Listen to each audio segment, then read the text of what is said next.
When I first got Batman, we adopted him from Cause, which is a great foster group, cause.org. And he was a wild man, and I lived in Rose Park, and there was right across the street from a Rancho Market, which was awesome because there were 2 taco carts, one across the street and one down the street, which is amazing. I used to eat there every day. And Batman several times ran out the front door, ran down the street, and I thought I was gonna have to chase him around the neighborhood. I'm like, man, I'm a dog trainer. I just got this dog. I install invisible fences for people, and here's my dog running away. Like, this looks bad on all fronts.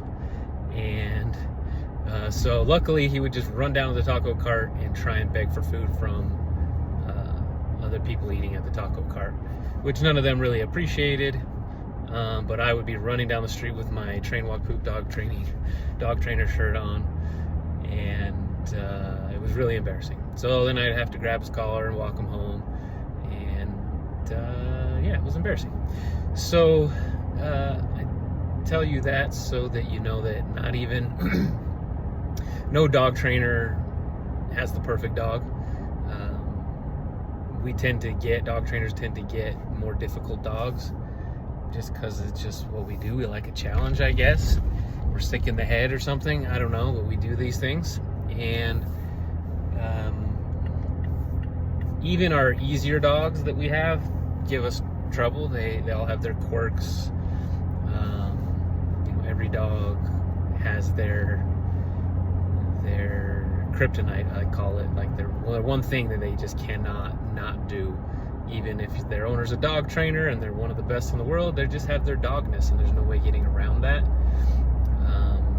So I've learned to embrace that, enjoy the quirks, as long as we've got, the 95% dog is trained and we're on the same page. You got to just let that 5% slide. And I hope that that helps you be a little more understanding of your dog. Obviously, I'm sure your dog has some things that are more than quirks that really need to be fixed.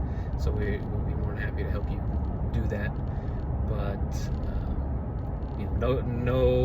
even to this day, my dogs do silly things that frustrate me, and I'm constantly having to, work a little bit with the schedule or how I do things. Like, wow, my dog has got this weird thing. He's barking at people too much, or he's doing little things. What can I adjust to make sure that doesn't happen? Do I need to work with him more? Maybe we just need to have a session or two on, hey, don't bark at skateboarders. Let's get the skateboard out and let's practice and desensitize him to the skateboard again. That's just an example. I haven't had to do that with Batman in a long time, but that does happen with customers' dogs, and it could happen with Batman down the road. And that's what I would do. I would just say, all right, he just needs a refresher. Let's get him back up to speed. And usually you put in that little extra effort, that quality time, and the problem will go away, and you're back to a nice obedient dog again. So that is the life of a dog owner. It's much like being a parent. It's never, when you have those weeks where everything goes great and all the kids are obedient and everything in the house seems to be running great, you just enjoy those weeks because they're not gonna last. And so that happens with being a dog owner too. So that's why we feel like at Train Walk Poop we're here to help people for life with their dogs. When I first started training, I kind of thought of it more as like, well, I'll just, people pay me, I'll train their dog and then send them on their way, and everything will be great.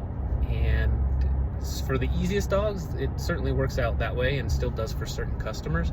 But I find most of our customers need more of a long-term help. Repeat sessions, periodically reach out and need something from us, whether they're getting another dog or their current dog is going through a new life stage where they could use some more advice. That has been a much more common thing than I ever imagined when I first started this business. So, and it's been awesome too. I really like it because I get to see all these dogs grow up. I get to see how they evolve and change, and we get these lifelong friendships with both the dogs and their owners, and it's awesome. So I'm really glad it turned out the way it did, and I hope that if you aren't already, that you'll be one of those customers real soon. Thanks for tuning in. Bye.